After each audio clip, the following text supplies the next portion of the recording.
Asanti mendadak dilarikan ke rumah sakit, Anang Hermansyah ungkap penyebabnya. Asanti saat ini tengah dirawat di rumah sakit akibat mengalami sesak napas. Sebelumnya, Asanti mengalami pendarahan usai melepas alat kontrasepsi spiral yang ia gunakan selama 7 tahun belakangan. Anang Hermansyah pun menceritakan awal mula Asanti dilarikan ke rumah sakit. Ibu sambung Aurel Hermansyah itu dibawa ke rumah sakit sekitar pukul 2:30 pagi. Jadi tadi malam itu ada yang bukan aneh sih namanya, sakit.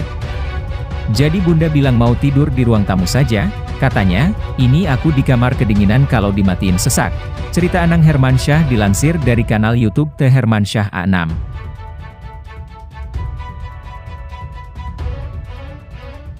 Awalnya, saat tengah malam Asanti makin gelisah dan merasakan sesak pada dadanya.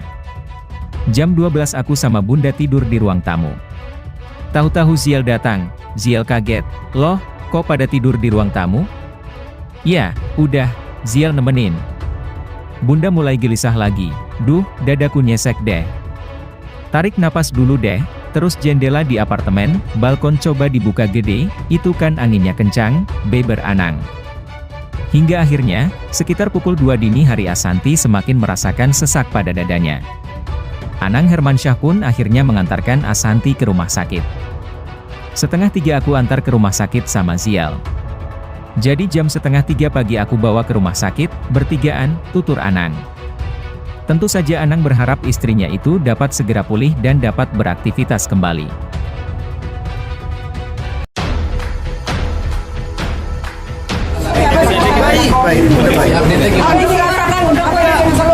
Udah, didoakan bahwa mudah-mudahan minggu depan bisa aktif, tapi memang masih ada beberapa yang harus ditunggu kabar dari dokter.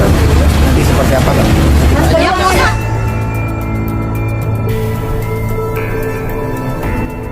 Mudah-mudahan doanya bunda sehat lagi, beraktivitas kembali karena memang banyak rencana dibangun menuju Ramadan, pungkasnya berharap. Ternyata aku kena sinusitis yang kronis. Jadi ada penyumbatan di saluran pernapasan, kata Asanti. Diakui Asanti, ia merasa pusing sekaligus kesulitan bernapas sejak sepekan terakhir.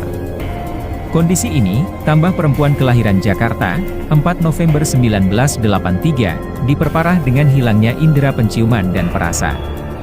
Jadi ini yang membuat penciuman aku hilang, rasa juga hilang, flu batuk, terus kayak di sini tuh, memegang bagian mata, air semua gitu, Asanti menjelaskan.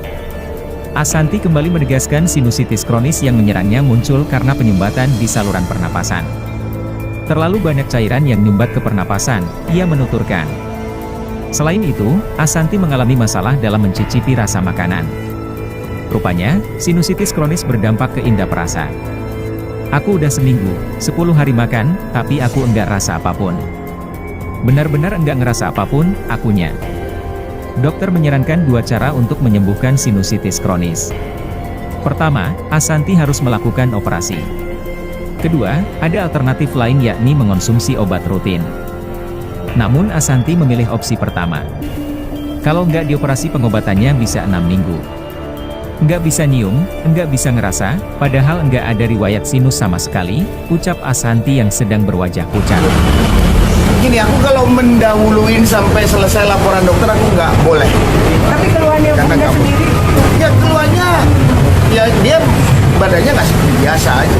Memang ada kesehatannya masih terganggu. Kalau detailnya seperti apa, mending nunggu dokternya dulu aja. Tapi kalau biasa alami doain aja. Oke? Badannya bunda memang ada kesehatannya terganggu lah. Makanya kemarin dilarikan jam 3 pagi aku lari ke rumah sakit. Makanya dokter masih dalam pengamatan dokter seperti apa semuanya. Aku nggak bisa jelasin dulu karena belum selesai. Jadi kalau udah itu selesai pasti aku bilang. Aku nggak bisa menceritakan detail masalah hal apapun karena memang belum selesai. Jadi aku nggak berani berspekulasi untuk menjelaskan itu, nanti salah loh. Ya sekarang memang lagi ngasih vitamin, ngasih obat. Kalau sendiri keluarnya bunda apa sih mas sebenarnya mas? Ya kemarin malam bunda ya sesek aja harus ke rumah sakit.